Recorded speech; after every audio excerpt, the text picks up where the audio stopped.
Hi guys, welcome to another mini vlog. आज mummy का था बर्थडे जिसके लिए मैं कब से एक्साइटेड थी एंड फाइनली वो दिन आ ही गया। हम लोग हो गए थे रेडी एंड उसके बाद कैब करके हम लोग पहुंच गए थे डायरेक्टली कैफ़े। आज मैंने मम्मी के लिए एक छोटी सी गर्ल्स डेट प्लान करी थी, जो कि मैंने प्लान करी थी फ्याबा कैफ़े में। गर्ल्स डेट हो और पिंक थीम कैफ़े हो, ये तो परफेक्ट कॉम्बो है ही ना। तो इसलिए हम लोग तैयार होकर पहुंच गए थे फ्याबा कैफ़े। कैफ़े जाते ही हमने 1-2 डिशेज़ ऑर्डर कर दी थी बिकॉज़ हम लोगों को काफ़ी तेज़ भूख भी लग रही थी और जैसे ही हमारा ऑर्डर आया, we pounced at the food and kept chatting endlessly as if we were meeting after ages. But believe me guys, मैं और मम्मी इतनी ही बातें करते हैं, हमारी बातें कभी ख़त्म ही नहीं होती। हम दिन में बात करें, रात में बात करें, कभी भी बात करें, बट हम लोगों के टॉपिक्स हमेशा ही पता नहीं भगवान जाने कहाँ से आते ही रहते हैं, आते ही रहते हैं। हमारी बातें कभी भी ख़त्म नहीं होती, आप लोग देख ही सकते हो। कैसे कंटिन्यूअसली मम्मी भी और मैं भी बातें करे ही जा रहे हैं।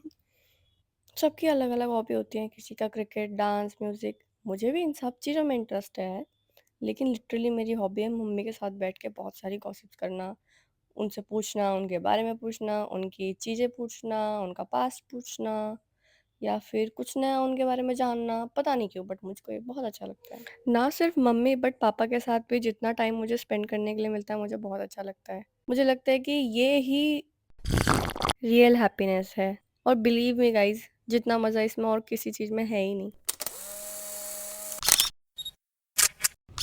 फिर उसके बाद एक प्लान था मम्मी को सरप्राइज़ देने का, लेकिन जो सोचा था वो तो नहीं हो पाया। बट मुझे पता था कि मम्मी प्रभात को देख के बहुत खुश हो जाएँगी, इसलिए फिर मैंने और प्रभात ने सोचा कि हम लोग ऐसा करते हैं कि प्रभात केक लेकर आ जाएगा और उसके बाद वो हमारे साथ केक कटिंग कर लेंगी। तो मैं उसी का वेट कर रही थी, इसलिए मम्मी को बिज़ी थोड़ा करके रखा था। फिर मैं उसी से पूछी, भाई इतना लेट कैसे हो गया? लेकिन जब वो आया फिर हम लोगों ने केक कटिंग वगैरह की। I love you, mommy. Believe me guys, mummy बहुत खुश थी बिकॉज़ उनका ये फर्स्ट एक्सपीरियंस था और उनको देख के मैं भी खुश थी कि चलो, जिस लिए ये सब किया वो एटलीस्ट खुश तो हैं। लेकिन हम पापा को बहुत मिस कर रहे थे। केक कट करने के बाद थोड़ी-सी फ़ोटोज़ और वीडियोज़ बनाने के बाद हम लोगों को फिर से थोड़ी-सी भूख लग गई, तो प्रभात आया था इसलिए फिर से 1-2 डिशेज़ हमने ऑर्डर करी एंड फिर से थोड़ी बहुत गॉसिप्स हुई guys.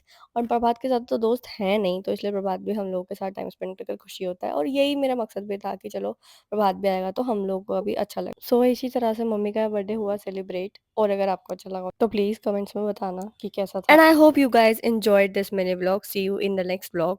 Till then bye bye.